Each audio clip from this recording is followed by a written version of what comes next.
Coming up this week, Carl Anderson versus New Japan. The Rock's daughter makes her WWE debut, and is MJF already turning face? Been turning. All this and more. Hey yo, it's Halloween, and you know what that means. Welcome to Max Wrestling episode 398. This is your captain speaking along with El Jefe Moses Marquez. Top of the Top morning. of the morning. It's not Halloween day, but it's Halloween week, and this is our Halloween episode, so There we go. hence the pumpkin. Check the pumpkin. Nice. It's bright and orange. Yeah, also hence the spooky intro. You're welcome. Sorry if anybody's currently on the floor. Please don't freak out on us. We're fine. Everything's fine. It's just this is what Halloween's all about. Yeah, spooky. Spooky. Like I said, we're gonna get into Carl Anderson's controversy with New Japan. That's gonna be top of the story. So before we begin, remember to like and sub to us on youtube.com/Max Wrestling and follow us on social media at Max Wrestling UK. All right. So The machine gun sure got himself in a jam. yeah, he was your geek of the week last week. Because he's pretty much holding the never open weight title hostage. But like of all the belts to be holding hostage, you're really gonna pick the never open weight title? Like, does it mean that much to you? Yeah, like it's not like a world. It's not like Tessa Blanchard with the Impact World Title. That's a little different. Yeah, The World Championship. and it was also a pandemic. Yeah, well, she's Machine crazy. Gun's problem is he's now signed with the E, and as we all know, the E don't like you working for anybody except the E. That is it. Even with Papa H in control. I mean, we thought different at first. I mean, at least I did. I remember when I first saw that the OC was back. God, I hate saying the name, but anyway, when the OC came back, I was like, well, he's fucking never open weight champ. How the hell is that gonna work? He didn't drop it in that past pay-per-view, and I was like, I didn't understand why not. But I was like, okay, well, you know what? Maybe Papa H is one of those guys. Okay, cool. Go work your thing. You'll be fine. And then bam, Saudi Arabia. Yeah. Like, what? And a little bit of double standards going on because Carl famously tweeted out his displeasure of ever going back to Saudi Arabia. Mm-hmm. And B, I'm sure we read at first that WWE were gonna let him honor his dates or at least defend the title. I could have sworn that was one of the things I read. But then again, you can't believe everything you read on the internet. This is true. But didn't he debut like the day after that pay-per-view? Yep. So Literally the next day after. So he must have been already signed at the pay-per-view, and then the very next day shows up on Raw.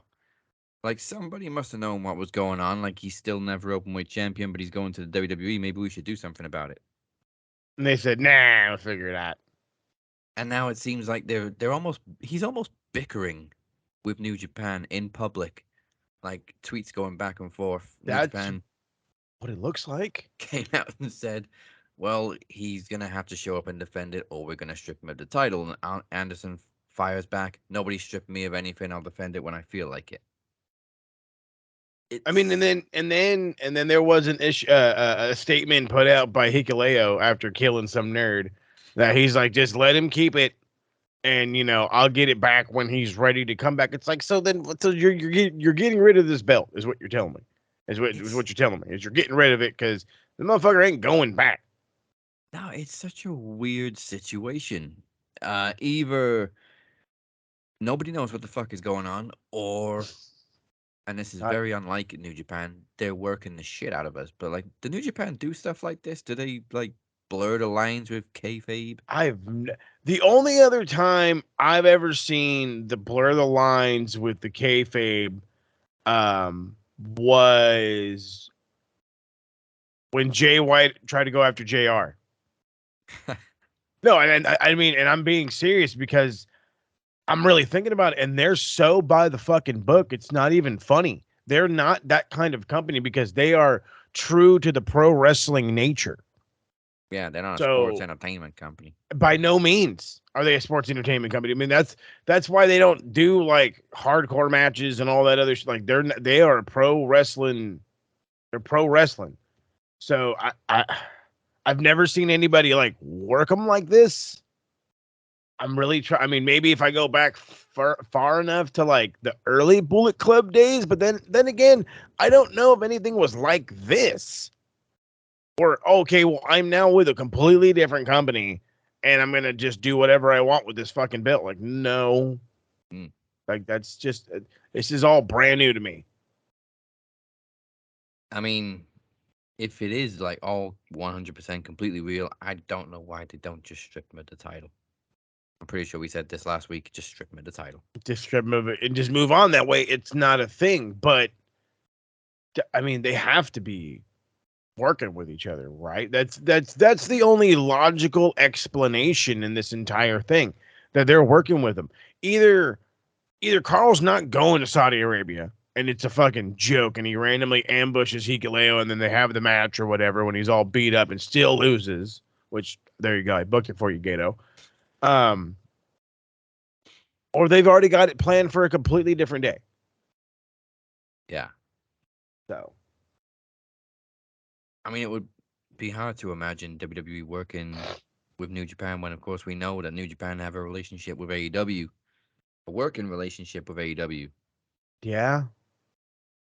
But I mean, then again, we got to keep reminding ourselves this is not the same E. Mm, This isn't the same. There's not the old man that looks at everybody else's wrestling and says that's not my sports entertainment. yeah. This is Papa H who says I like what's entertaining today. And what's entertaining today is the sport of professional wrestling, the storytelling of professional wrestling. You want to throw in some fucking guys like MJF? You want to throw in some fucking guys, some shooshers like fucking Chad Gable to make it funny? Then do it. And that's what they were doing. But he's got a different mindset. So I've like I keep saying, it's for us to think of them to work with anybody else is just like, nope, it's a giant no, it's a huge red flag. But Papa H might just be that flag that changes colors. You know what I mean? He might be like, fuck it, you want it, we can, let's fucking do this. Right. I You know, mean, who knows? maybe Machine Gun is working as well. Maybe part of the deal of him coming back to the E or going to Saudi was I get to defend the never openweight title a little bit further down the line because he never Yeah, wanted to something. go back to Saudi. I mean, you're building a story out of it. I mean, I'm not going to say that nobody cares about this story. You can totally say that. You can totally say that because it is the never open weight championship. I'm not going to be that guy that's, oh, you should just respect it. No. If this isn't your cup of tea, this isn't your cup of tea. But for those who it is, it's garnering attention. Not only are you worrying about his run and if he's actually going to go to Saudi Arabia and all that nonsense, but now you're watching New Japan, or you're at least keeping up with it more to figure out what are they doing on their side. What is Gato going to say this week? Is Hikuleo going to say something else? Is somebody else after Carl Anderson's never open weight belt that might just turn into the WWE never open weight title? You know, I mean, WWE's old saying is never say never. hey, there you go. Even more so now. Seriously. Speaking of never say never, we have our 400th episode in 2 weeks, That's right. 2 weeks. and that also features a return that we didn't think we'd see for a while. Oh, yeah. Um, he was one of the OGs of Max Wrestling, making his return at the 400th episode. Is former team captain Evan Money by God McCabe. Oh, what the what? My censor button is gonna be broken by the end of the episode. Holy Because son of a gun. anybody who hasn't listened to old episodes of Max, Evan's Shit. got a very loose tongue. I say, y'all thought I was fucking bad. But he is always entertaining, and we can't wait to have him back for this special episode. Oh, fuck. Hell yeah. And of course, in 4 weeks' time, in Promo Series 7, Rise and Storm. That means two things. One, as I just said, we're 2 weeks away from our 400th episode. Two, the fight for the group MVP starts right now. Why not? If you want to be the one to dethrone Travis Anderson, start posting and commenting in the Mac Wrestling Facebook group between now and promo series. That's all you got to do. Just keep posting every day. Do it. Even Travis has gone a little bit quiet in posting, so you got a chance this week. This Well, month. he's focused on you, man. He's focused on Yeah, you. he is, and he better be because he's got two of us to deal with. That he does. So me asking somebody to become a new group MVP has nothing to do with the fact that Travis has one more shot at my world title as he takes on both your captain and the lawyer, Chad Malcolm, in a triple threat cinematic match. No way. And as you see behind Moses, the beautiful television championship is on the line as he defends against Cypher in the first ever TV triathlon. It will be promo, trivia, promo to determine the TV champ.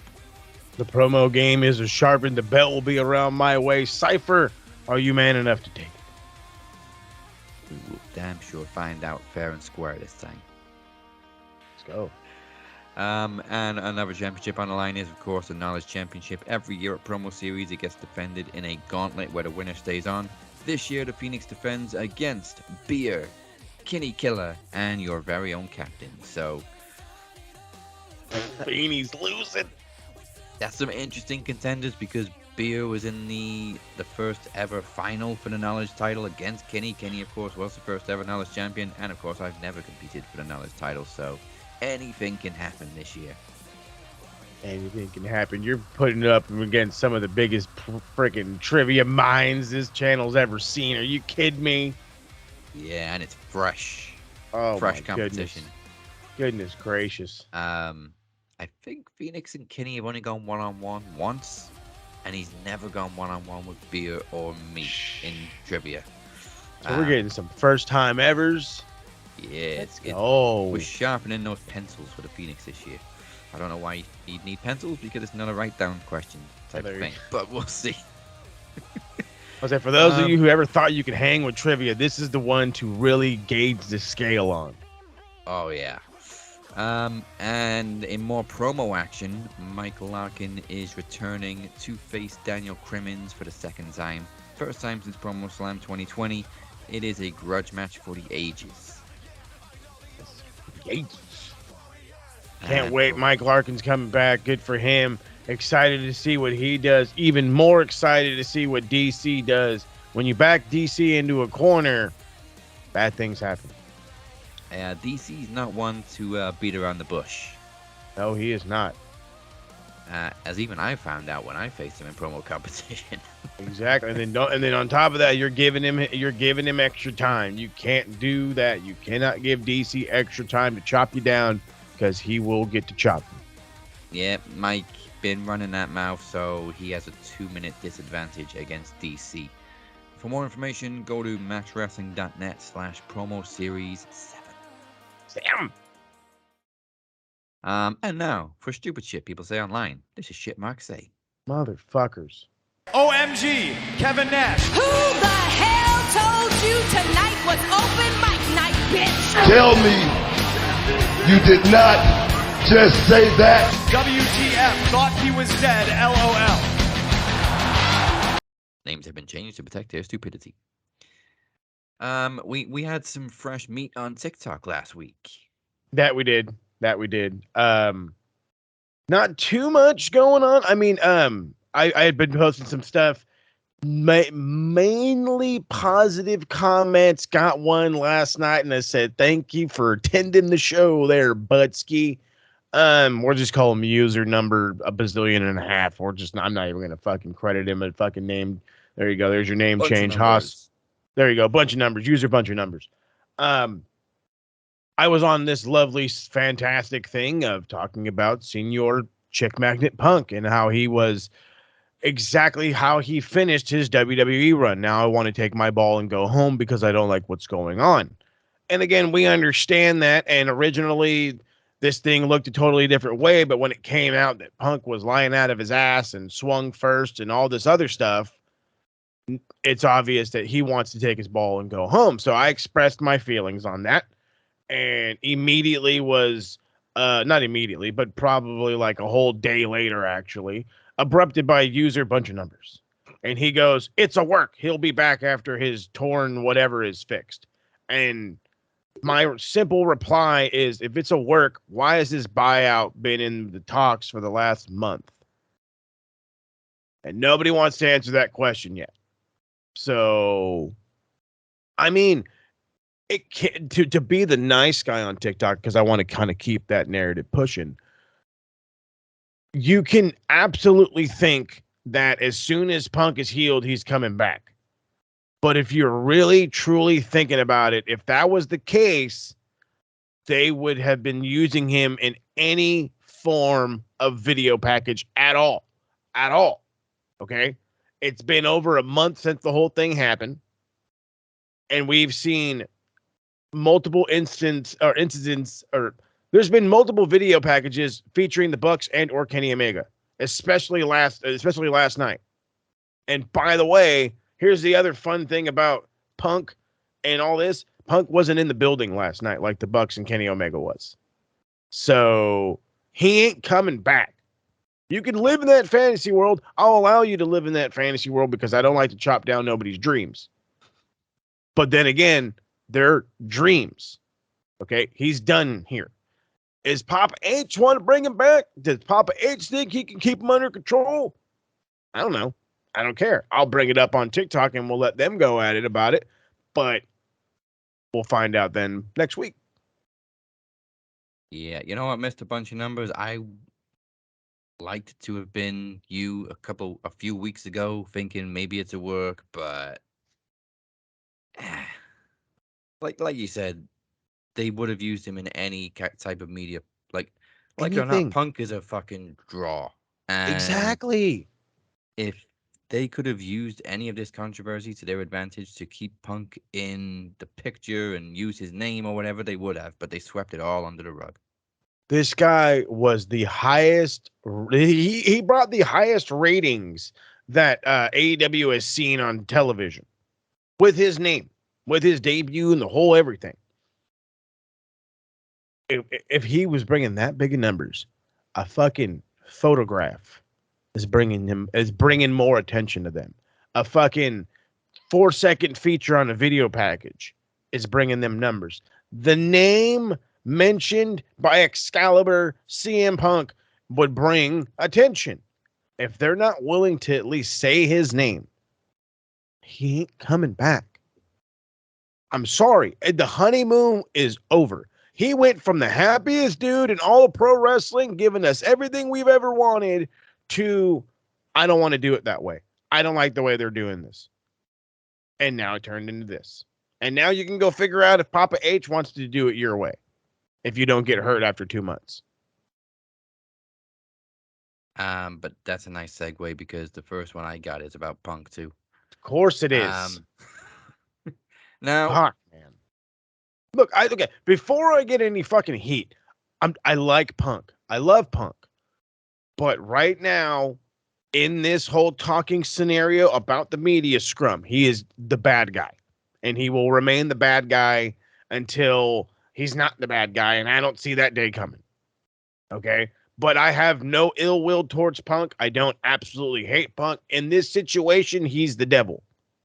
So yes, if I'm overly bashing your favorite guy who might randomly show up on the E, I'm sorry. Okay? I give it to you like it is. and for those of you that do fit that category, I am a big Punk fan, and I'm accepting this because he shot himself in the foot. He did. No pun intended, because his foot's actually broken, but that's what he did. That's what he did.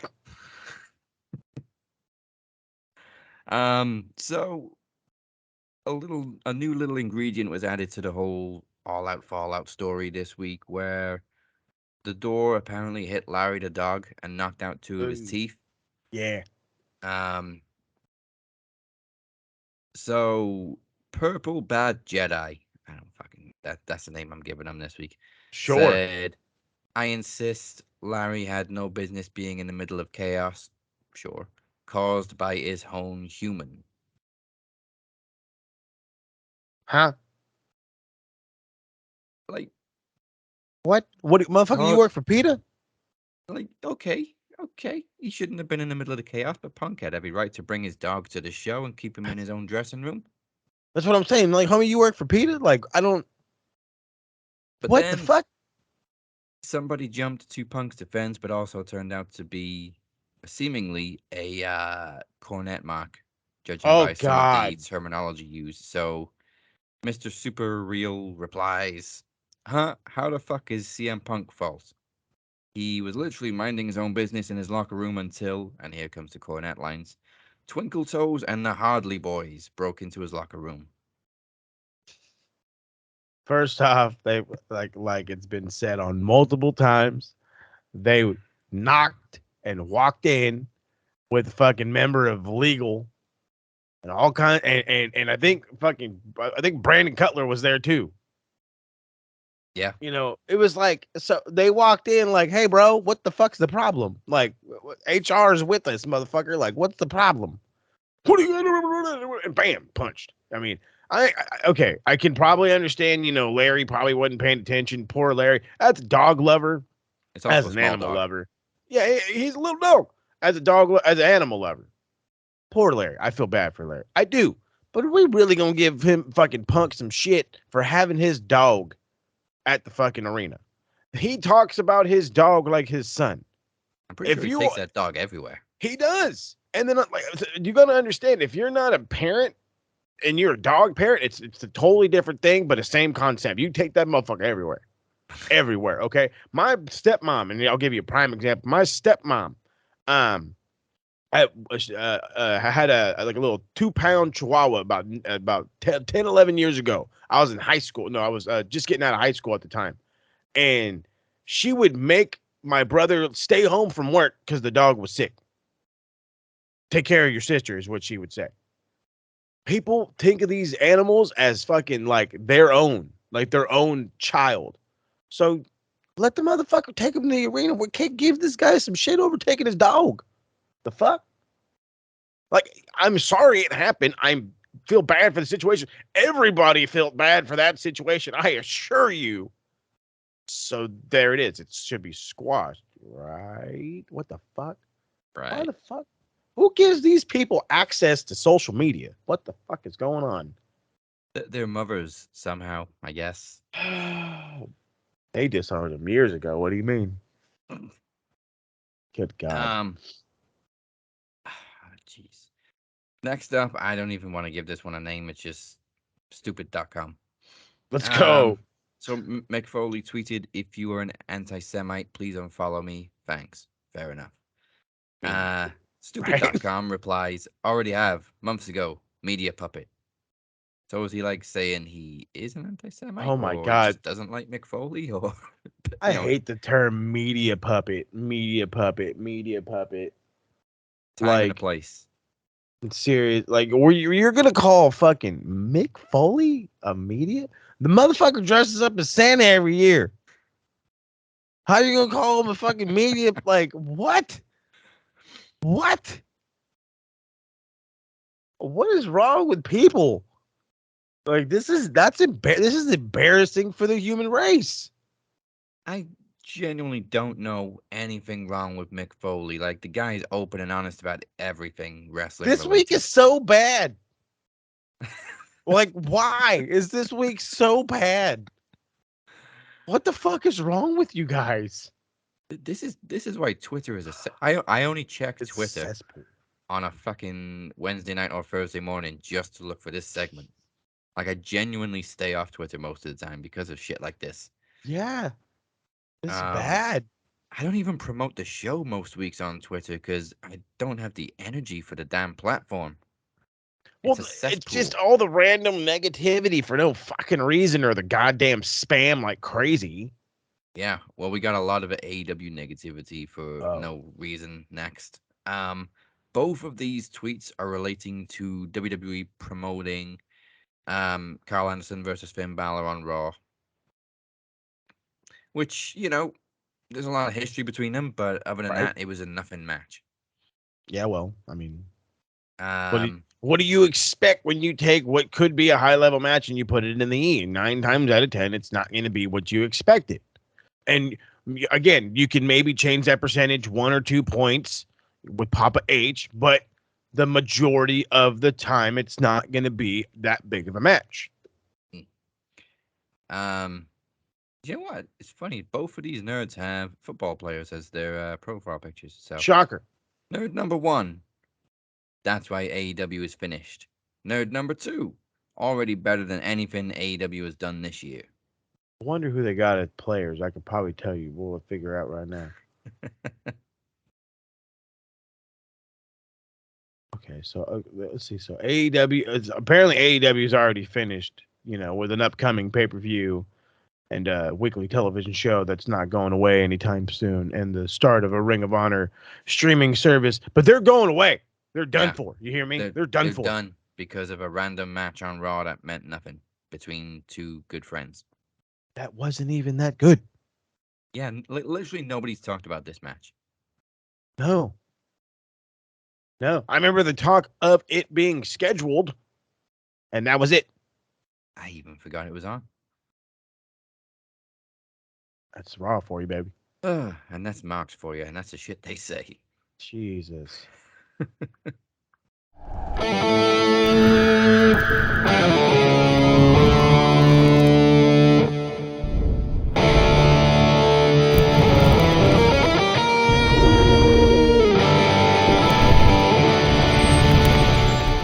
This is Velvet Sky. Hey, this is the charismatic enigma, Jeff Hardy. Hey, yo, what up? It's Darby Allin. It's the Ultimate Finesser, your girl's favorite wrestler. Hey, Preston Vance here, a.k.a. number 10 of the Dark Order. Hey, this is Tommy Tree. Hey, everybody, it's the interview queen, Alicia Atute here. This is the voice of Nikki Cross. And you're listening to the Max Wrestling Podcast. And you are currently listening to the Max Wrestling Podcast. Max Wrestling Podcast. And we're about to take it to the max. We're about to take it to the max. It's time to take it to the max. We're going to take it to the max. Take it to the max. Welcome to the Madhouse. Ladies and gentlemen, welcome to the Madhouse.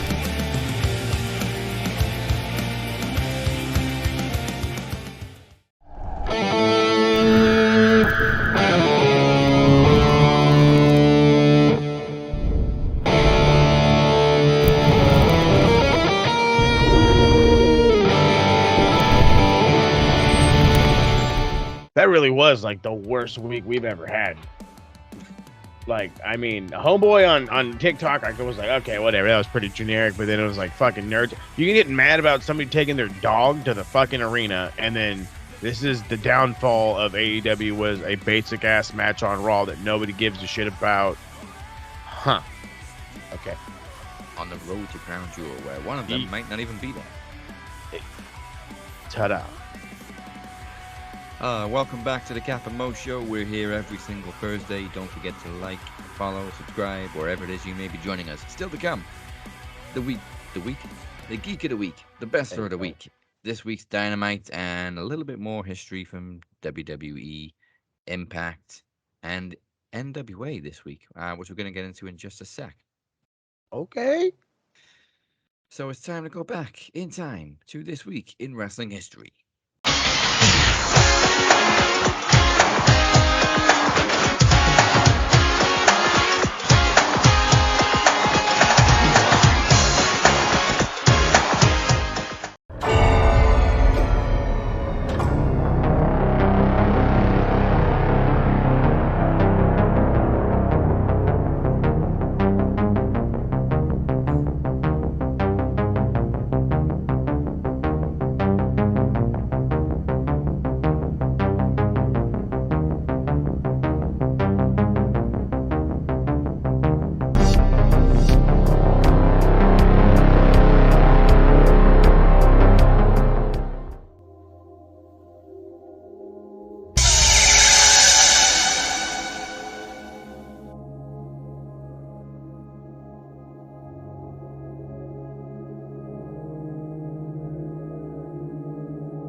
Here we stand.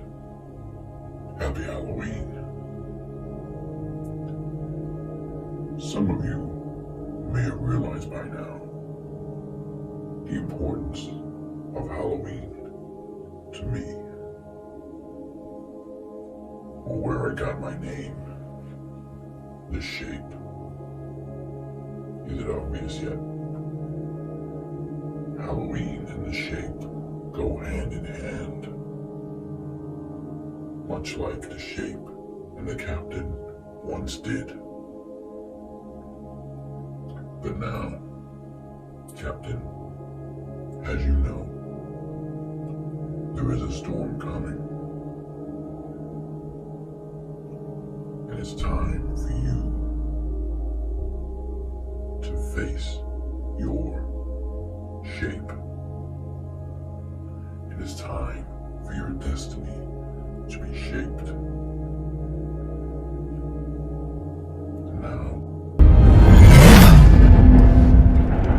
there is no escape from this fate.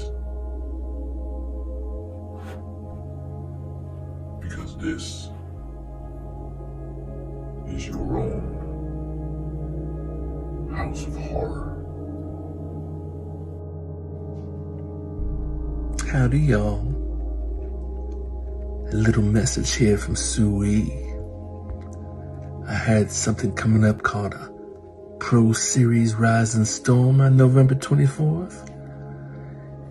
And some slimy little creature called the lawyer Chad Malcolm and his sneaky little snake Dragon King Dazzy Lee are going against my man, Travis the Walker Anderson. If you think you're gonna win, and you as crazy as Sui in a room full of fresh meat, as tasty as that sounds, I think y'all need to just crawl back under that rock that you slimed your way out of, 'cause you ain't gonna win. There ain't no way.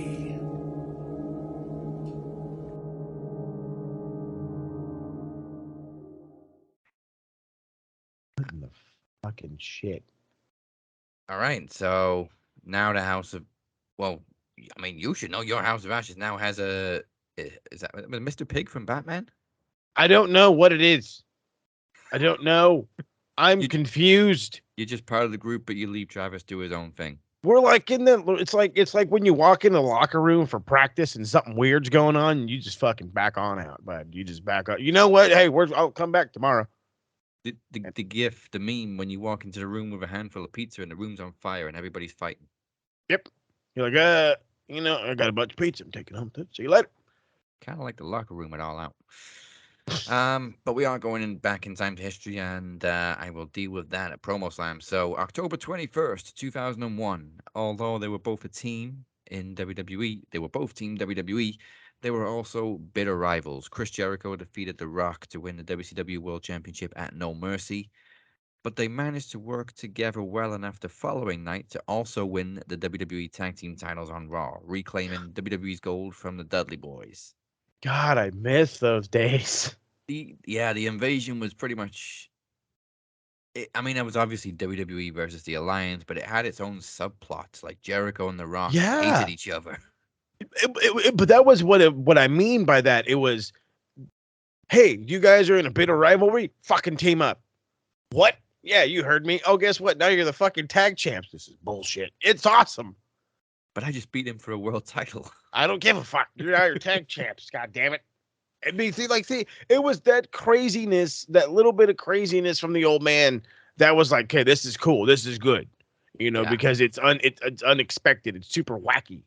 They needed that little bit of spice too, because the Alliance infamously had all the B players.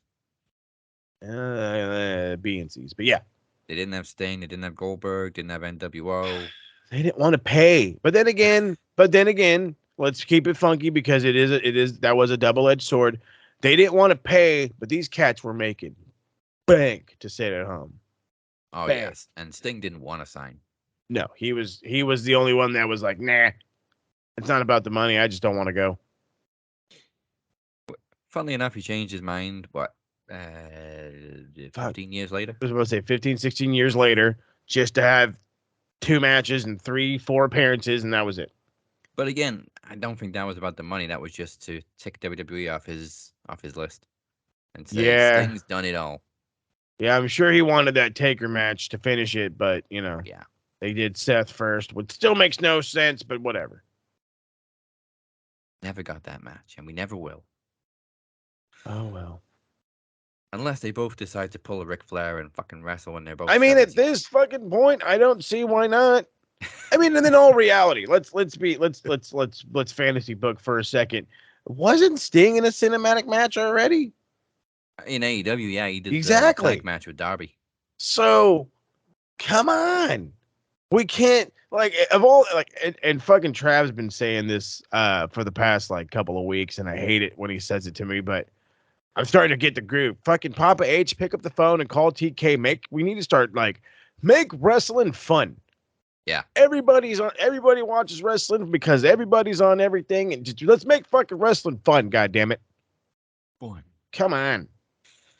October 21st, 2018, Nick Aldis defeated Cody to win back the NWA World title and become a 2-time champ at the 70th anniversary. Aldis went on to hold the title for 1,043 days, the 6th longest singular reign in NWA history. So he won it at the 70th anniversary. I believe he lost it at the 73rd anniversary to Trevor Murdoch. Yeah, Trevor Murdoch, yep. Man, I thought he was never going to lose that title. Hey, you and me both, and then of all the people to beat him, it was going to be Trevor Murdoch. But going back and looking at that story, they built the fuck out of it. They built it up like Aldis was this unbeatable guy, obviously over a 1,000-day reign, and Murdoch played a very Dusty Rhodes-like character. Oh yeah, and of course you weren't going to deny that. No, I definitely get the Dusty vibes, and I was fully behind Murdoch to win the title because yeah, if you'd have told me in 2003, this guy Trevor Murdoch, the one running around with Lance Cade, he's going to be an NWA World Champion someday, I would be like crazy. At home, he bought an NWA belt, and you're like, where's it? Sure, okay. No, he's going to beat Nick Aldis at the 73rd anniversary and become world champion. Again, of all the people, too, Nick fucking Aldis. And I think a lot of people felt that way still because they weren't really familiar with Murdoch and his NWA run, but he really did become a legit contender. Big time legit contender. He was there for the, I want to say from the start of the NWA, especially after Billy Corgan took over. I don't want to say I've always been a fan of Trevor Murdoch. I've always seen Trevor Murdoch. I've always enjoyed his work. He is a old school wrestler. He is a bigger version of Harley Race or Dusty Rhodes even. I wouldn't say he's bigger than Dusty. Very 80s big guy. Extremely 80s. He's extremely 80s. That's why he fits perfectly in the NWA. October 22nd, 2001, we're back in the Alliance era. Kurt Angle took another one for Team WWE as he won the United States title for the first and only time in his career, defeating Rhino on Raw. And as well as Jericho and Rox win that night, Tajiri also won the Cruiserweight title from Billy Kidman. And I don't remember this one. Bradshaw defeated Hurricane for the European title. I don't remember Bradshaw being European champion. I was about to say, I was like, Bradshaw is European champ? All right. But that was a damn good 24 hours for Team WWE. They took 5 titles from the Alliance. Yeah, they did.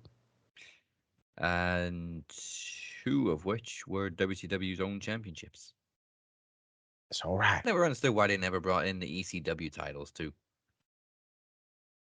That's I know a damn ECW good was question. already dead by then. But weren't they still doing shows? I think or were they ECW, done? Completely folded just before the buyout of WCW, and then Paul Heyman came in 2001. Yeah, that makes a little bit more sense. I mean, yeah. I mean, if it's basically folded, why bring back their belts? But I get it. Yeah, you know what I mean. You might as well bring it and have a fucking belt scramble. At least their world title. Yeah, because they're not going to use their TV title because it looks just like the fucking winged eagle. I should have mentioned also, I've only done like half of the week because there's so much history in the first half of this week in history. I bet. October 22nd, 2006, Sting put his career on the line to defeat Jeff Jarrett for the NWA World title for the second time at Bound for Glory. This was the first time Sting won the title in the TNA era and the first time he'd held the title since 1990 when it was active in WCW. God damn.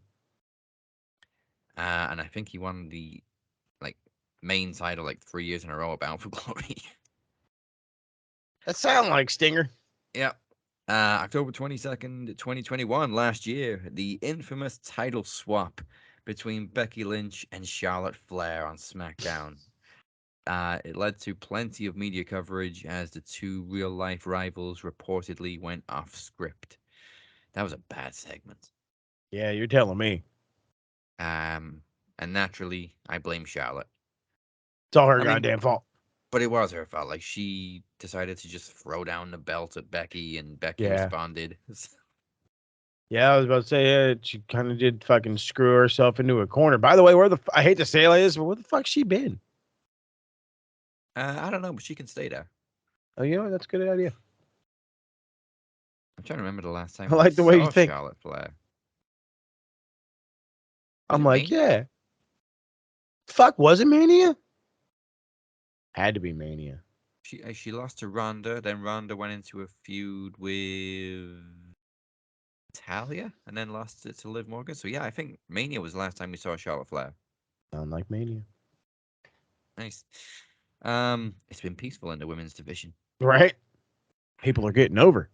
But if what we're seeing is true, she is coming back sometime soon. WWE started showing her in media and stuff again, so Uh-oh. peace doesn't last forever. Ready for 17 title reign? Right. October 23rd, 2002, AJ Styles won the X Division Championship for the second time, defeating Six Pack on TNA's weekly 18th pay-per-view. What the fuck? Oh, yeah. Oh, So that's right. Sean Waltman, X Pac, his name was Six Pack. No, I remember because that was the same Yeah. name they had in fucking oh no, they called him Six in WCW. Yeah. So obviously we can't call him X Pac, but he used to be known as Six, so let's call him Six Pack. Yeah, fucking why not? But we're gonna spell it SYXX. That's exactly how you spelled. That's how you spelled six. And finally, again, this is only like half the week. October 23rd, last year, 2021, Mickey James dethroned Deonna Purrazzo to win her fourth Impact Knockouts title at Bound for Glory. It don't make no fucking sense. No, I mean, I get like the media coverage and everything afterwards, but Deonna was hot as hell during that run. She was the hottest women's wrestler on the planet. On the planet. And now she's one half the Knockouts Tag Team Champions, but nobody's talking about it. It's unfortunate. Again, this is what happened when Mickey comes back. It was the same thing when fucking Gail Kim would come back all the goddamn time. Who the fuck's gonna get over if you keep coming back? Why can't you put people over? And Impact have a decent Knockouts division too. There's no real reason to keep relying on these, veterans. Exactly. I mean, who was their champ just a little bit ago? Goddamn, she was a young thing. Was it Tasha Steele? Yeah. Yeah, she's good. And she was able to do work there. Deanna's there. You got Jordan Grace was kicking ass and has a lot of attention on her. Like, that's what I don't understand over there what they're doing. Like, come on now. Like, I understand the name value. I understand name value, but I also understand name value and how it works to benefit young, unknown talent or rising talent, if you will. Yeah, Tasha was actually the one to beat Mickey James for the title. There you go. Then, of course, Jordan Grace just won it back at Slammiversary in the Queen of the Mountain match. Hey. But I digress. During Mickey's reign, the title was renamed the Knockouts World Championship. Because, fair enough. Why not? I mean, AEW did it first, but okay. Right. Mickey also famously carried it into WWE for the Royal Rumble, and it was very surprising, like, that she was allowed to wear the belt to the ring on pay-per-view, and like even on her nameplate, they announced her as Impact Women's Champion. Yep. I say she slipped somebody some money in the back to tell Vince, don't say nothing to Vince. Don't just let me do this shit real quick. And I bet you Vince was like, what are you doing out there with that goddamn thing? So you're gonna be here tomorrow on Raw, right? No, I still work for Impact. Wait, what? Trash bagger stuff. So that's all the history. There probably was plenty more, but I don't know. It was a very historic week. A lot happened in history in late October, I guess. Because October's the time, baby. So on to the next segment, which is Guess the Wrestler. I wonder who this could possibly be. Guess the wrestler. He's the wrestler, better than all the wrestler.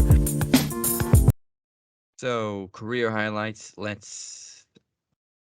You know what? Let's kick it off with WWE because I think most people know him from WWE, but man, his title history is very vast. So WWE, one-time United States champion, one-time light heavyweight champion, three-time cruiserweight champion, and a two-time tag team champion. Tasha Mikinoku. No, Dang it. I like the way you're thinking.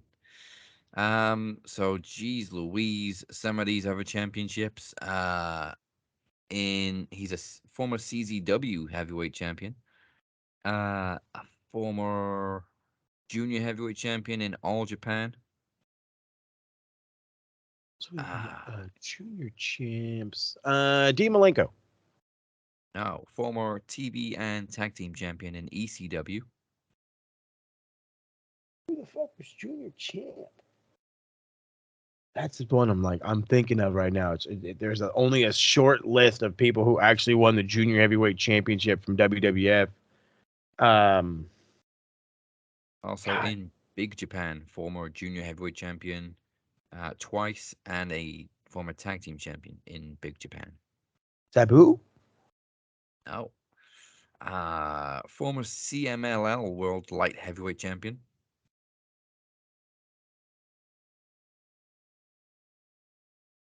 Who the fuck was junior champ? That's the only thing that's keeping my brain right now. It's trying to figure out who was a junior champ. Let's take a look at some PWI stuff. So in 2002, he was ranked 23. And in 2003, he was ranked 242. I don't know what happened between those 2 years. Yeah, you're telling me. Also a former MLW World Middleweight Champion. Moving dude? No. You're in the right era, though. So made his WWE debut in 2001. Did he? So he didn't. So okay. So in 01, who came over in 01? Is it Ultimo? No, it's not Ultimo. Very Dragon. close though. Fuck, come on, but it's not gonna be. He was in ECW up until he debuted in WWE since '98. Okay, so yeah, it's not Ray. Who the fuck was Junior Champ? Who would have been in Japan like that on ECW is the real question. Jerry Lynn? No. He didn't debut in WWE till 2001, but he actually made some appearances in '96 and '97 as enhancement talent. Hayabusa. No. Shit. Again, you're getting close. Oh my god. No, who else did? No, okay, hold on. Not Hayabusa. Did he wrestle in Impact? What the fuck was the other dude that they had there all the time? Shit. Oh my gosh, this is gonna I'm not seeing him right now, but I'm seeing I'm playing the videos from 97, 98 in my head, and I know exactly who I'm looking for. I just don't know the name. Wrestled briefly in Impact in 2014. Super brief Impact stint in 2014. Jesus Christ. Who did he start with? Let's go with that. Apart from Indies, ECW. Started with ECW in 90 what? 98. 98. Perfect. Okay. So in 96, he left CMLL. Mm-hmm. In 94, he did some stuff for IWA in Japan. Yep.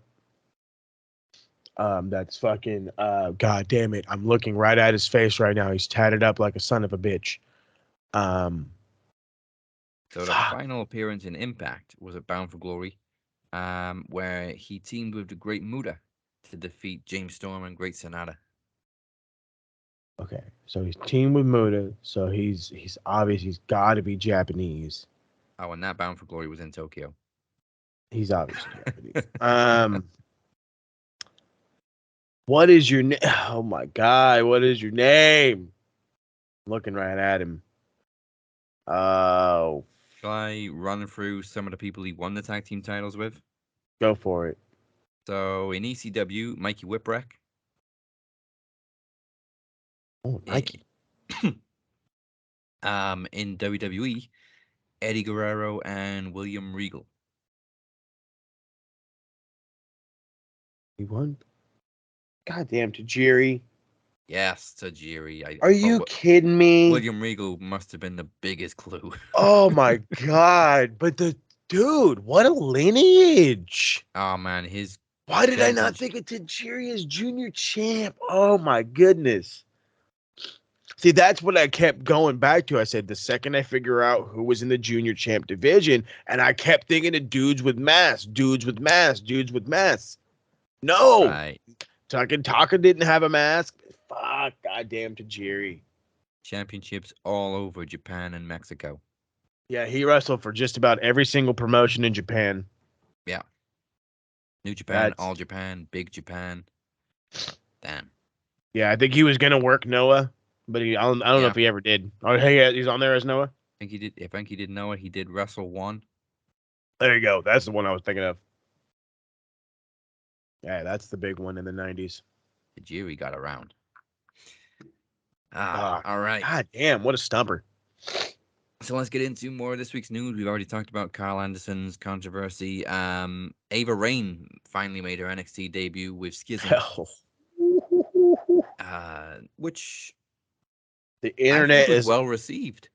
Internet is back and forth. Well, let me pause. No. So yeah. Internet is back and forth. There is a nice, and I'm going to say it's right 50-50. I'm going to say it's good 50-50. Good 50-50. Hey, good for her. She looks awesome, promising. She can speak well. The other half are pissed off that she's not on the main. The fuck you want her to do? She is brand new to this fucking shit. I don't give a fuck who her daddy is. Her daddy could be fucking Rick by goddamn Flair. And yet that lady still started in goddamn NXT. They need to fucking learn. I don't care about name recognition.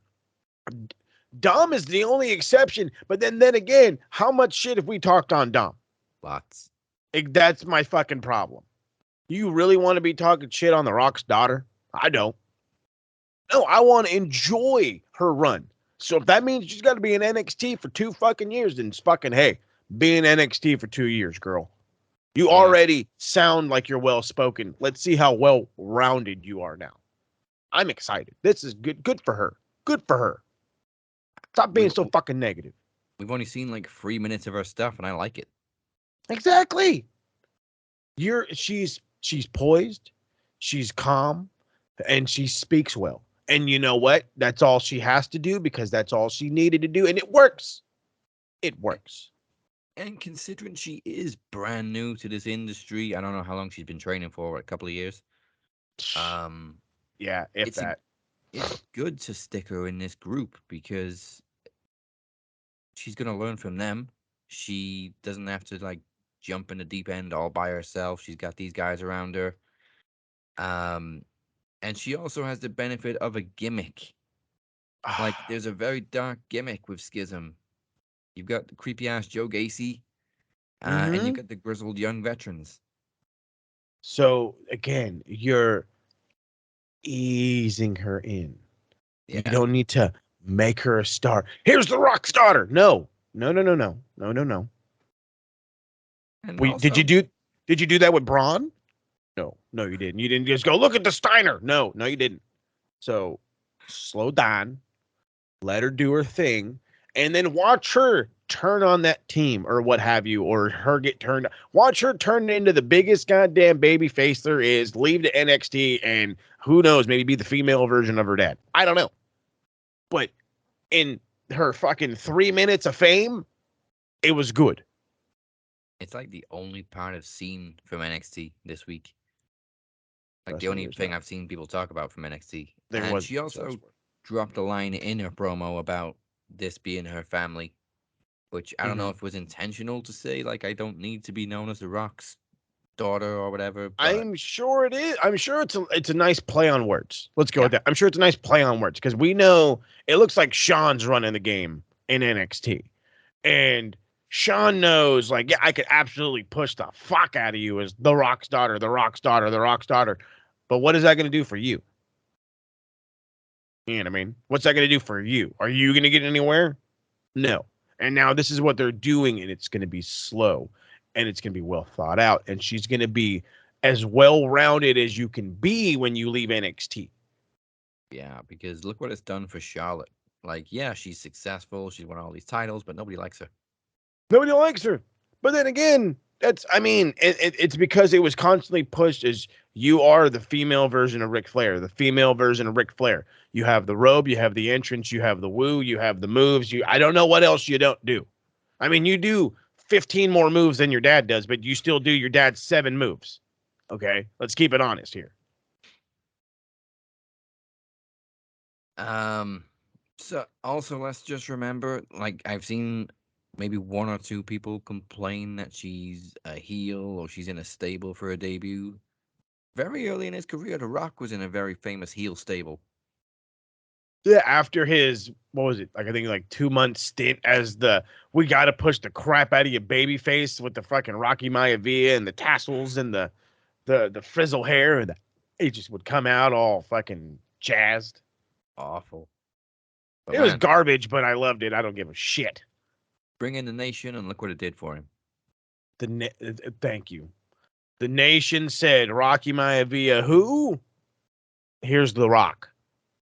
And that was literally step from 1 to 5. Yeah. The fucking giant, and then everybody in that group got a gigantic jump. Farouk went from the fucking gladiator wearing fucking helmet nerd to an African prince. Then there was Mark Henry, who was the world's strongest man, wearing red, white, and blue, fucking around with Jerry the King Lawler, and now he's their enforcer. You know, D'Lo Brown shows up later on. You know, it's they turn Mufasa or was it Kama Yeah. over into I forget what they actually Mufasa was his actual name is what they called him for a while. I think Kama Mustafa. there you go, Kama Mustafa. I think that's what it was because everything had to be African. Yeah. That's what I remember. It was like, no, this is we're from the motherland, and that was the whole idea. It's like, okay, let's fucking rock with it. Yeah, they were militant, which was very big in the 90s. Huge. I mean, look how far I got goddamn Sergeant Slaughter. So Ava Raine debuts, Nikki Cross returns on Raw, dumps the mask, dumps the whole superhero gimmick, and good. Now we get what we had in NXT by the looks of it. She just tore into everybody, basically. Good. She has no allegiance. She's crazy. Good, because this is the fucking thing that he needs. You have squandered a handful of talent, and Nikki Cross was one of them. You let Nikki Cross be goddamn Nikki Cross, and I assure you got another star on your hands. Yeah. I mean, she was big in NXT. She was huge. We wanted her to win the NXT title. I remember. I wanted it. I wanted it big. That would make perfect sense to have Sanity win it all. Eric Young would be world champ. You know, they could get they were the stable that you thought they were going to win it all, and they never did. Yeah, they got to the main and just quietly got disbanded into nothing. Yeah. I don't know if they were savable though, even under Papa H. No, I mean, Eric Young's not young. No. Unfortunately. But I mean, he went back to Impact and obviously he already had some history there, so Mm-hmm. he was a very recognized name in terms of Impact audience, and he became world champion for one last run, which was Yeah, nice. it worked out for him.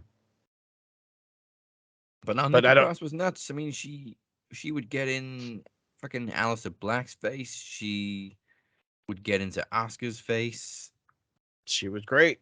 Can't remember who it was against, but she fought. She won the NXT title at one point, and she was demanding that the referee count the pin. And I can't remember exactly what happened. I want to say it was her and like fucking goddamn homegirl that's in Japan now. What's her fucking name? Oh, Kyrie. Yeah, Kairi Sane. I want to say it was like her and the whole like. I want to say she was a part of that feud when Kairi Sane was first coming up. Nikki Cross was trying to win the belt around the same time, and I want to say that was their little feud. And I'm like, I get Kairi Sane, I understand it, but like, come on. You know, Nikki was wanted. I remember wanting her as champ. So, just trying to read to remember what happened. Shayna Baszler attacked Dakota Kai. Shayna, that too. And Nikki was just like running around stealing the women's championship, saying, "I win, I win." Sounds right. Sounds like a Nikki thing.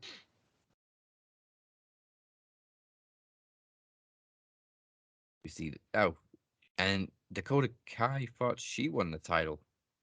I need to relook at this episode to remember what the hell happened because I'm so confused. Sounds confusing. They're also trying to make Braun and Omos a big deal, and I couldn't give less of a shit. Well, yeah, you got two fucking giants. Yeah, and WWE've always had this mentality that putting two giants against each other will always do business just because they're giants. Except the fact that this isn't 1984 anymore. Right. Like, do we need to remind you of Great Khali or Giant Gonzalez? It doesn't always work. Please don't. I mean, you could maybe get away with this shit and like, how far could you really push two fucking like 06 maybe. Yeah. I mean, you know that's what I mean? when Khali was feuding with Taker. Exactly.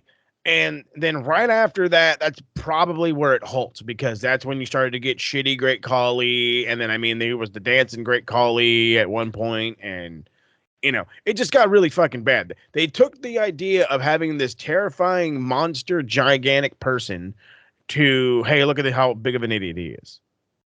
Yeah, they always do that. They always make giants look like idiots. And I think that's why we don't give much of a shit about giants anymore. Because Like, they they're won't not let that us. big of an attraction. They won't let us give a shit. But it doesn't help. Omos is still pretty green. Super green. And I'm still a little sour on Braun Okay, after leaving WWE. So we got two super green motherfuckers to go, but they're just big and they're just big. So they're gonna beat the crap out of each other for being big. I mean, I guess it sounds like a good Saudi Arabia show. I'm sure this is what the prince wants. Yeah, give me two giants. You have really big, tall guys that fight. Yeah, I got two of them. Great, that's great. The meme that went around was Omos's little pose before he shoved Braun, like he tried to make him flinch, and it was almost like a 5-second pose. I believe this. Are you not seen it? No, I have not seen this. It's hilarious when you watch it on repeat, so like a GIF. Like they're standing face to face, and Omos just sort of like tries to make him flinch. Braun doesn't move, and then Omos shoves him out of the ring. But it's a good like 3 or 4 seconds before he touches him.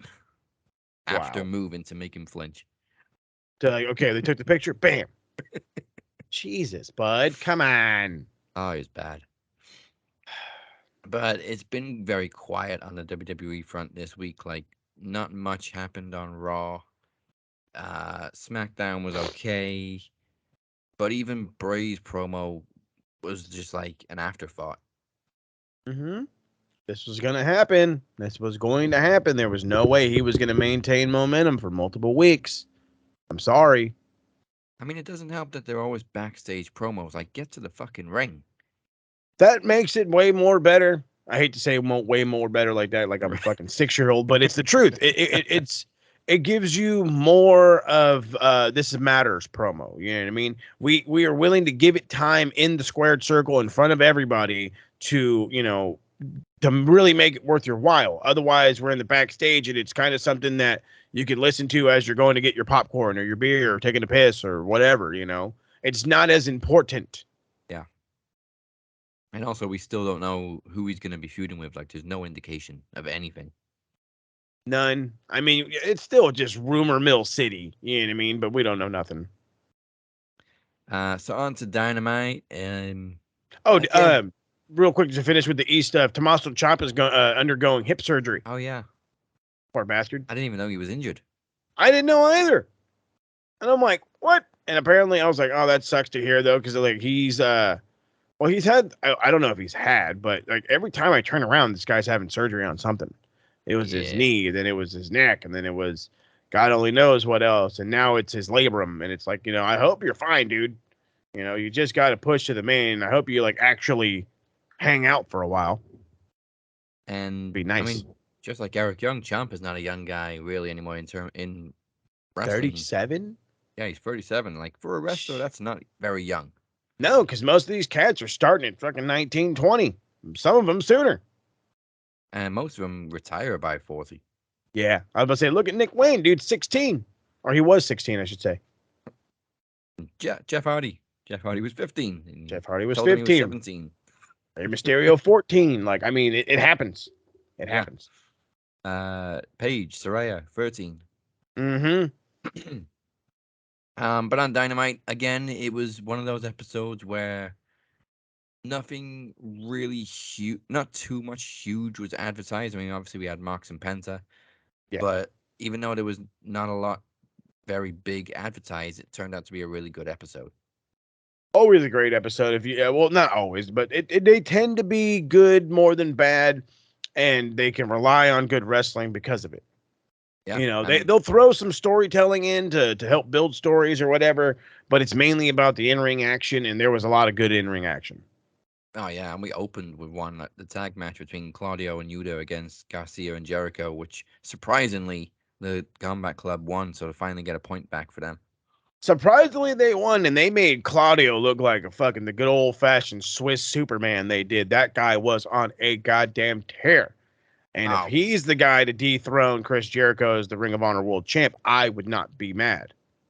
No, and, like, I was thinking watching this week, if I was new... If I was like a real casual fan and I wasn't really familiar with the Combat Club and I tuned into this week's episode, I'd swear blind that Claudio was the leader of the group. Oh yeah. Mox who, buddy? Are you kidding me? This guy's on fire, this fucking Claudio fella. Like, we haven't really seen him much for a couple of weeks, but he was great this week and he pulled his group back together, getting in between Danielson and Wheeler after the match. And basically, it's like, stop the shit. We're going to talk about this. He was the big brother. Yeah. He was the big brother. He's all, we're going to fucking squash this shit like men. And I'm like, oh, yes, sir. And as William Regal has a weekly compliment, this week it was creme brulee. Fucking Regal is so fun on commentary. He's so fun on commentary. Just comes in, has a good time. Man with a mask, the whole everything. Tony Schiavone sits there, he just rambles on about some shit, and then he comes out later for the main event or whatever. Or was it the main? He's like, "Oh yeah, it looks like the Blackpool Combat Club and Moxley are having. Oh yeah, I'm just gonna come on here and tell you all of our problems." I'm just like, okay, we get it. You're fucking, that was hilarious. You don't have to be that goddamn real, but jeez. I mean, there is some dissension going on. There's still a lot of tension between the Combat Club, particularly with Bryan Danielson and Wheeler Yuta. That's right. It was B-Dry. Not Mox. Yeah, I mean, they both had singles matches this week, too. So was Regal out there for all three? I know he was out there for two. I want to say he was for all three, but yeah, I got confused with the B-Dry one because that was when they were in the backstage. Yeah. I mean, Regal should have stayed out there on commentary all night. He should every week, goddammit. But then again, we don't need to go back to a 4-man booth. So who are we kicking off? Honestly. I love Taz too. That's the problem. I really enjoy Taz too much. I do. He cracks me up. But I didn't think I'd be saying this because he's, again, he's not very young and he's made a few mistakes lately, but I kind of miss Jim Ross because there's a lot of quiet times where they're just like laughing at each other, and I'm just like, there's something missing from commentary. Yeah, it's not as commentary as it was. And No, I know that doesn't probably make sense to some people, there's a but lot it's of like, giggling going on. yeah, it feels a lot like Dark. You know what I mean? And that's, I guess, you can have a little bit more fun because it's, it's the Dark show and blah blah blah blah. I don't really need that on my main. I'm not mad at it. I don't hate it. I'm not going to take my frustrations out on you for it. But I mean, I'd appreciate if you got a tad more serious. Yeah. Like, it's almost like they're all color commentators and we need a play-by-play guy. Yes. Who's the play-by-play? You would think it would be like Scally. Man with a mask. Man with a mask. You'd think he'd be the play-by-play guy, Excalibur.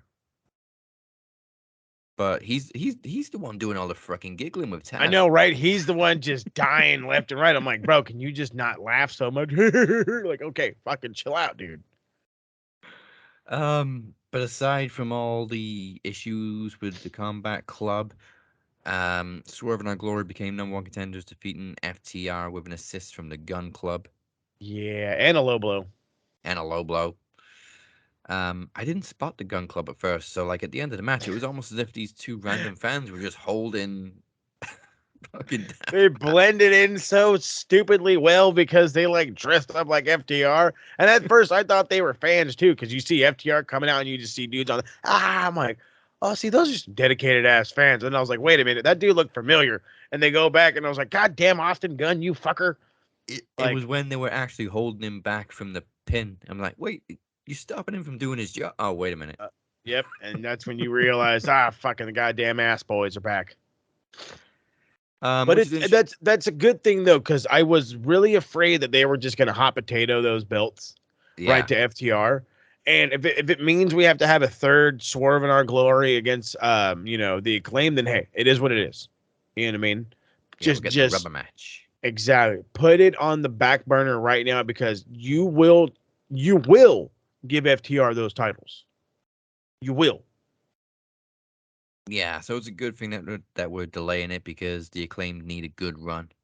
That they do. They need a good run. And we're still gonna get a great feud now between the Gun Club and FTR. Facts.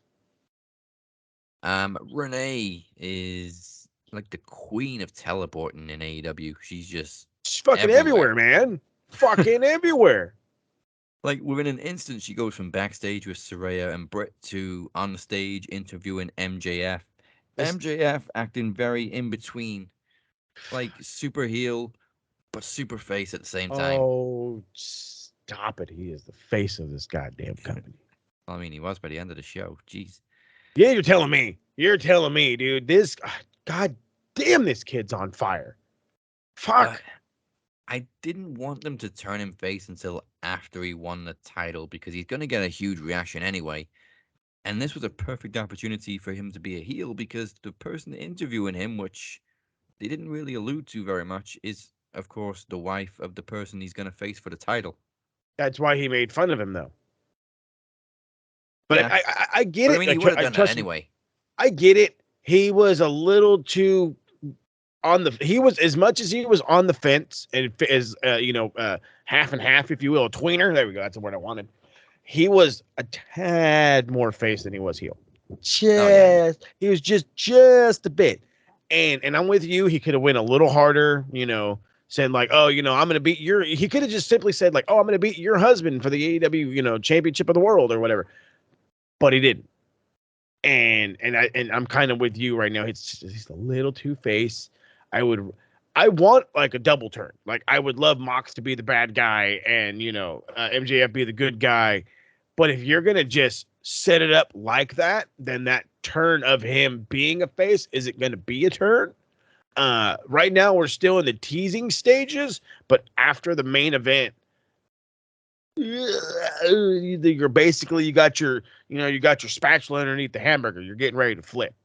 Yeah, I mean that was literally heel group turns on one of its members and looks for sympathy. Mm-hmm. And so now watch him team with Mox. Watch him team with Mox. We're going to You do know the what? whole WWE thing. You're going to team up to see if you can get along before you face each other. Do it. Fucking do it. Come on, TK. Telling you, bud. That if you really want to push the narrative of him turning face, there you go. There's your next step. You don't have to make him. He didn't even have to win. He didn't even have to win. I mean, his team has to win, but he ain't even got to be the guy that wins. You know. But it's a slow burn. He will by the end of the pay-per-view come, I believe, in November. He will be the new AEW champion of the world. Early November. I think it's in 2 or 3 weeks. Oh, let's fucking go. But I don't really want to see a double turn. I want to see Mox try everything and MJF just keep coming back. And then when MJF finally gets the win, Mox is just like, fuck, you know what? Shake his hand. And MJF actually accepts it. I could dig that. I also kind of want to see if Mox will just say, fuck this shit and try to hit him with something. Oh, we didn't get an F-bomb this week. No, we didn't. Fuck, we got a bunch of them from the goddamn crowd, though. Oh, yeah. They always sneak those things in like, oh, fuck you. Like, dude, shut the fuck up. But for like the last 2 weeks, we've had F-bombs right into the mic. Oh, Mox yeah. did one. Oh, fuck. Who did the other one? Ace Steel. Out Cash. Oh, yeah, Cash, too. They're just out here fucking nest. Like, whoa, hey, whoa. TNT Fucking doesn't hell. care, but slow down. I mean, honestly, if like TNT really cared, wouldn't they fucking say something? Yeah, maybe they did. Maybe that's why we didn't really get any F-bombs this week. They're like, hey, so you've been cursing a lot. We're Like, gonna need you to on tone air. it down. On air. Could you not? Could you But we not love the give... show. I mean, Mox only wrestled this week. He didn't do a promo, so like, could you not give John Moxley a microphone this week? There you go. Please and thank you. Just give it to his wife. She don't curse. I mean, that microphone's glued to her hand. But and I love Schiavone. I do. I'm so glad she's here. Yeah, she's so good at her job. Fuck yeah. She's just a natural. She really interviewer. is. That's the thing. She really is. It just comes naturally to her. Everything she does, she's not over the top. She's not having to pull the mic away. Her, her facial expressions and her this. She is what you would want. I guess a broadcaster to be. Yeah, and next week she's gonna sit down with Britt and Saraya. I mean, yeah, she shut down that confrontation. So yeah, I'm down, dude. Yeah. Like I said, she's fucking great. It was a nice moment too, with Saraya and Renee being on screen together for the first time in AEW. Oh, they were shit. Kayfabe broke right then and there. Shit, they were like, oh, "What's going on?" They were just loving life, girl. Hey. Girlfriends group.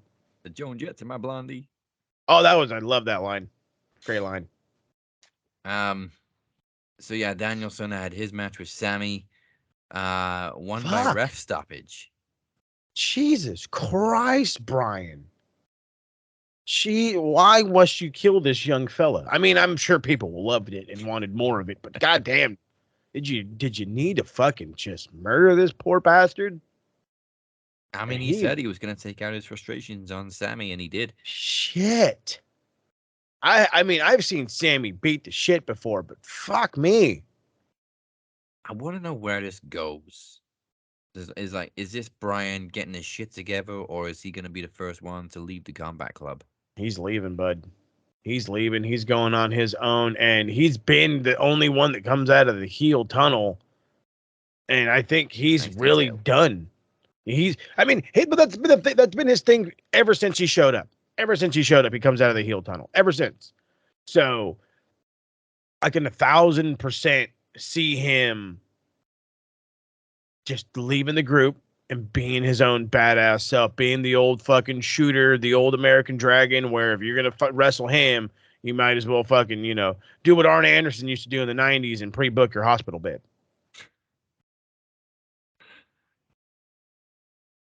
Have you got somewhere to store a Glock? There you go.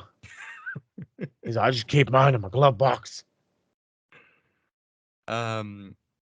We also had Jamie Hayter surprisingly get a win over Riho. I thought Riho was going to win her first match back.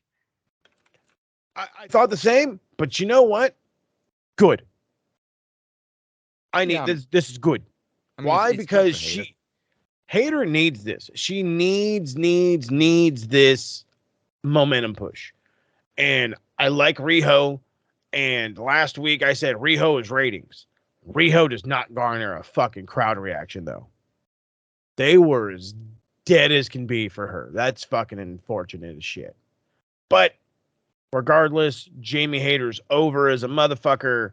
So good for her. I want her to, I think her and Tony Storm is going to be really good. I was thinking that was going to be a good match when they first had it, and it just wasn't meh. It was kind of meh.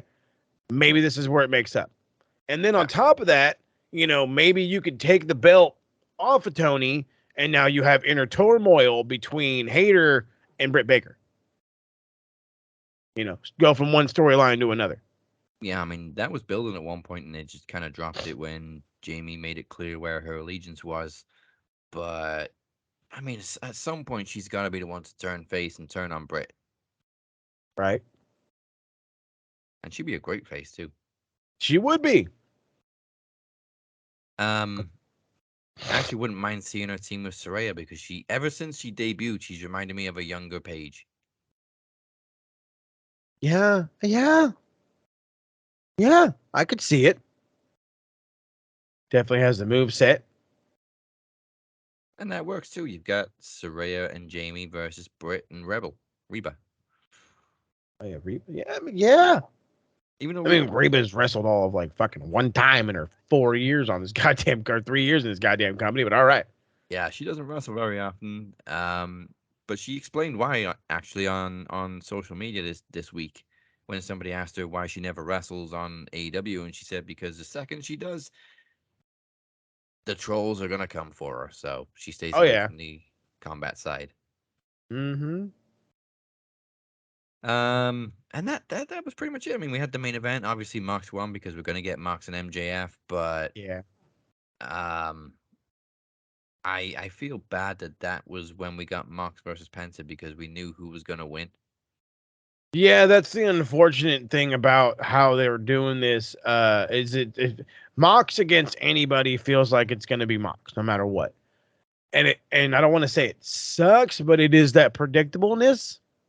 They do try to give you some near falls to make you think that like a Pentagon would win, but I hate to say it like this, we're a tad too smart for that. Yeah, maybe don't do title matches when we have an impending pay-per-view.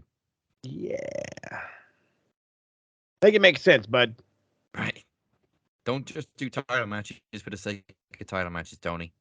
Exactly. Come on, again, make them make sense, baby. So Friday night's ratings will be interesting because, as we said last week, SmackDown will be on FS1 this week. That's right, because it's baseball. I mean, they've got to drop 1 million again, right? Yeah. This is game 1 of the World Series, man. I'm sorry. I'm not as jazzed about it because my Yankees are out of it and the hometown Padres are out of it, and it's unfortunate that the goddamn cheating Astros get to go again. But it is what it is.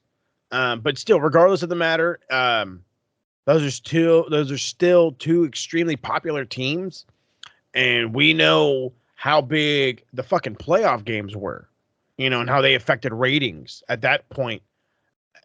So I can only imagine what's going to happen when it's the fucking championship series. You know what I'm saying? Yeah. So yeah, that's Dynamite done. So I got a question for you because I'm over here. I had to do it. Next week they're teasing another former Ring of Honor champion to go up against Chris Jericho, and I'm like going down the list, all these cats, and it's like I don't ever really think I'll see Loki in AEW, so No. he's off the list. We're not Austin gonna Aries, see asshole Aries, nope. he's not going. Joe, they might be saving that one. They already did B-Dry. Jay Briscoe. Jay Briscoe's an option, I think. Homicide, possible option. Nigel McGuinness, I don't know how much of that is an option. I don't think he wrestles at all anymore. No, I don't think so either. You can't do that Tyler Black fella. Right. I don't hate the idea of Roddy, but I think he's still in the E, and I don't know if he's leaving anytime soon. So there's that. That Kevin Steen fella's out of the question. But either Eddie Edwards or Davey Richards, we know again, Adam Cole could be on his way back. Maybe. I heard people are actually starting to like Michael Elgin again. He's another possibility.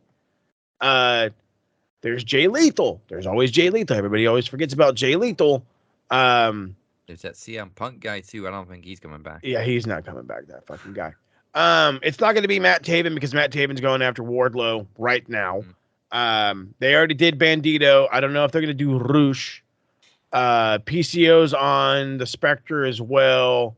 Cody ain't coming back no time soon. I would love to see CD and Chris Jericho, though. That'd be hilarious. Yeah. But other than that, he's pretty much gone down the list. So that's the list of dudes that he's got. That, and if you add Jonathan Gresham. But that's it.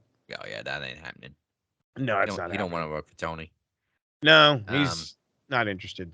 But like you pointed out, like Claudio is a former Ring of Honor World Champion now. Mm-hmm.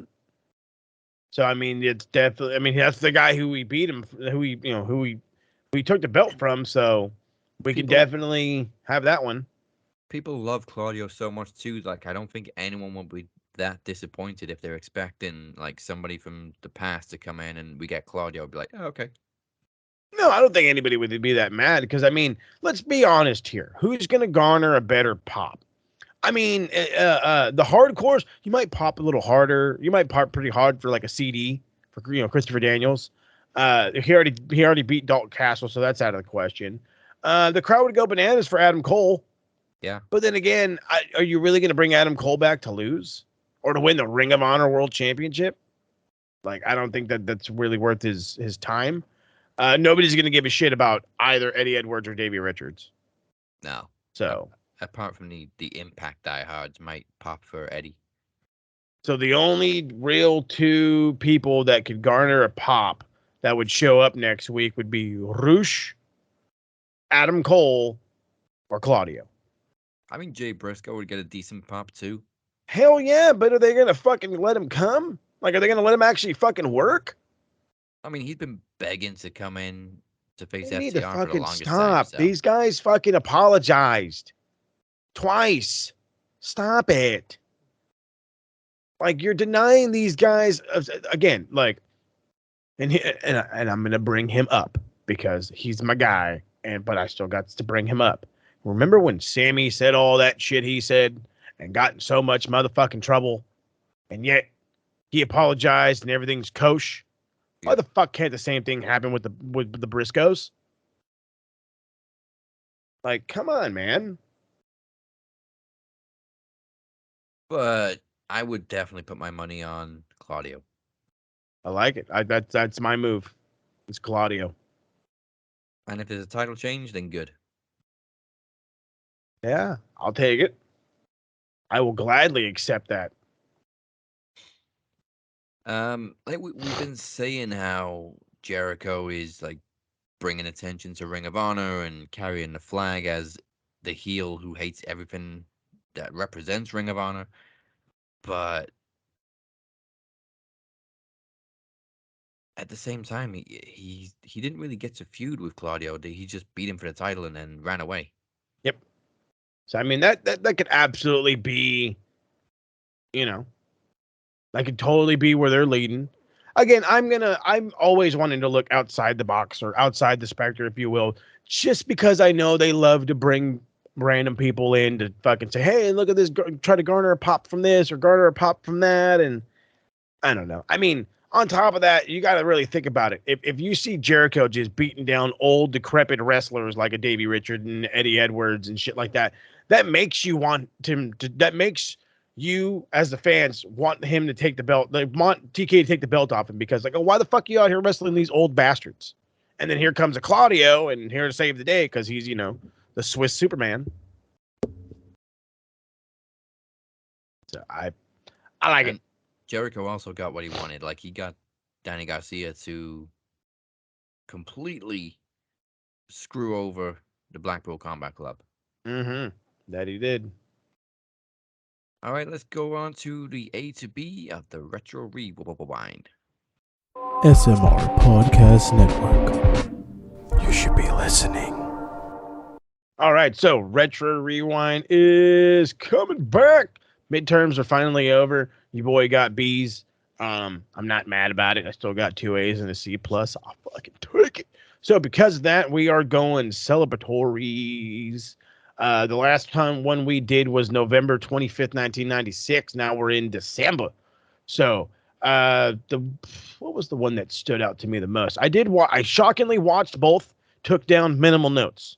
Shows you how fucking tired I am from taking midterms. I was just like, I am not typing anymore. I'm done typing. I have too many goddamn essay questions. But the debuting Flash Funk showed up in the WWA or the WWF, excuse me. That brought ooh, good lord. I'm allergic to Flash Funk. No, it must be the goon that I'm allergic to. But whatever it is, I was excited to flee Flash Funk. My notes state, holy crap, who the fuck is that? Oh, wait, Flash Funk. When the fuck did he show up? That's literally my notes. You're welcome. I did not write down anything about the match. Don't even ask.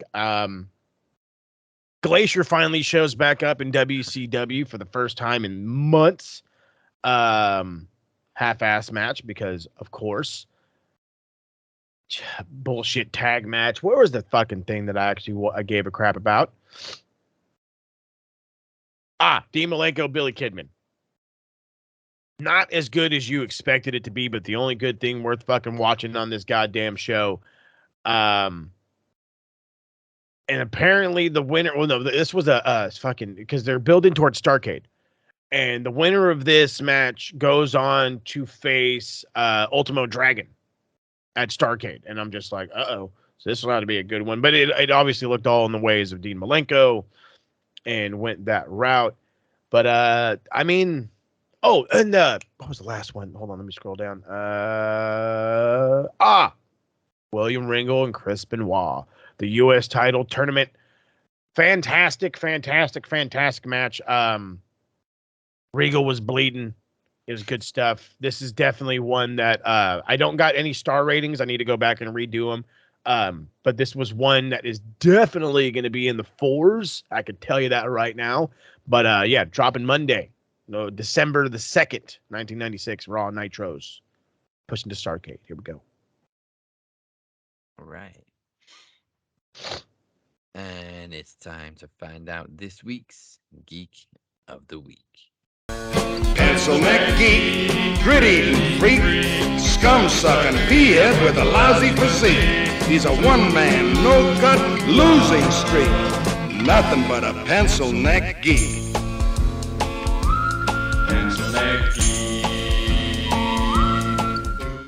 So shockingly, nobody's put their foot in their mouth lately, except for the nerds on TikTok, but that's why they're smarks, and that's why we give them their own personal segment. But this is for those people who work in the biz that just, they're just a geek. And well, again, like I said, nobody put their foot in their mouth and nobody looked really bad except for Sammy. Sammy was just a geek.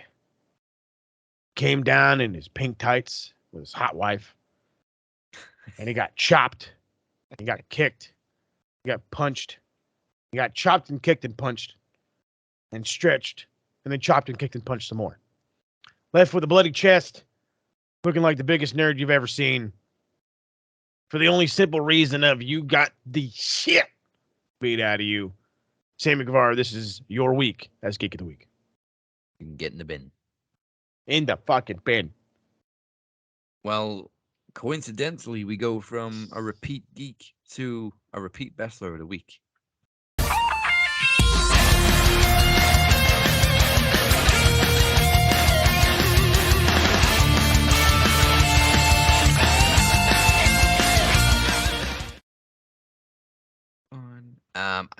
I've kind of already given my reasons for this pick this week.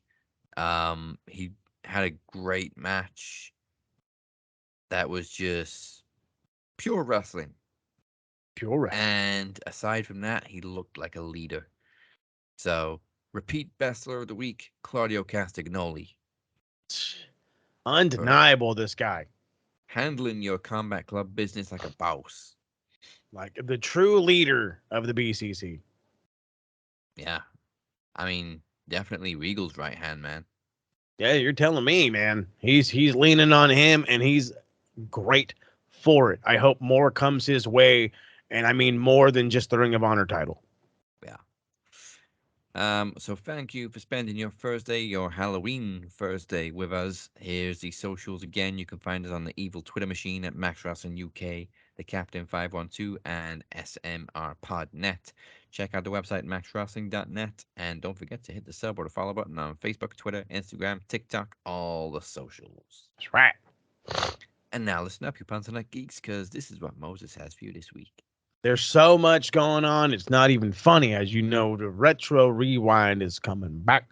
Bolt Rant might also be making an emergency comeback as well, because there's a lot. There's a lot going wrong with this team, and somebody needs to righten the ship. And last time I spoke, some ships got rightened. So maybe, just maybe, the voice of reason needs to come out. So take a chance to look at that one. But Retro for sure coming Monday, if not Tuesday. Other than that, you already know the TikTok game is coming back hot and heavy. You got to make sure to get on that. Max Wrestling UK on the TikToks. Make sure you're commenting, you're sharing, you're favoriting, the whole 9 yards. The more you're interactive, the more interactive I am with you guys. You will get obviously a very nice and not. I won't. What's the term here? I won't belittle you. I won't make fun of you. I will say my piece. I will allow you to have your opinion, but Max Wrestling UK's TikTok, as fun as much as we want to be the guys that will fact check you left and right, I'm here to have a conversation. So let's talk wrestling. Let's enjoy wrestling. And again, you can do that simply by following us, Max Wrestling UK on TikTok. Hell yeah.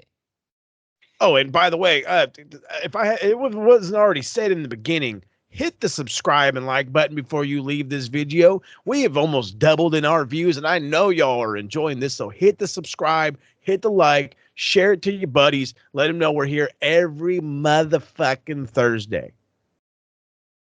And sometimes on a Monday. Sometimes. Season finale of Throne Zone is out right now. Mr. DC and I look back on the last 2 episodes Great of episode. House of the Dragon. And now we got 2 years to wait before season 2. Oh. But yeah, plenty of talk on House of the Dragon in Throne Zone, final episode of the season this week. You can check it out on the same channel, youtube.com/Max Wrestling, because it's easier. It's easier. Let's keep it honest. It's easier. Yeah, at least I'm honest about it.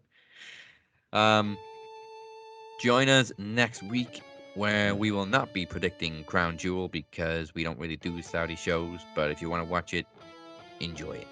Knock your socks. We'll probably be talking about it a little bit, but we won't be putting the predictions title on the line. Nah, not worth it. Nah, and then it's actually November 19th. We've got Full Gear, so 2 weeks after that. Let's go. 3 weeks you out. Have been watching Nick Cap and Mo. Goodbye. Mwah. And happy Halloween. Happy Halloween. Stay safe. Check your candy and cipher. This belt only fits around my waist, fella. Travis, same to you about mine.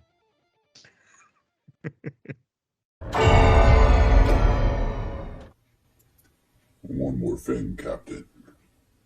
Last week we all saw you watching Travis Anderson's promo.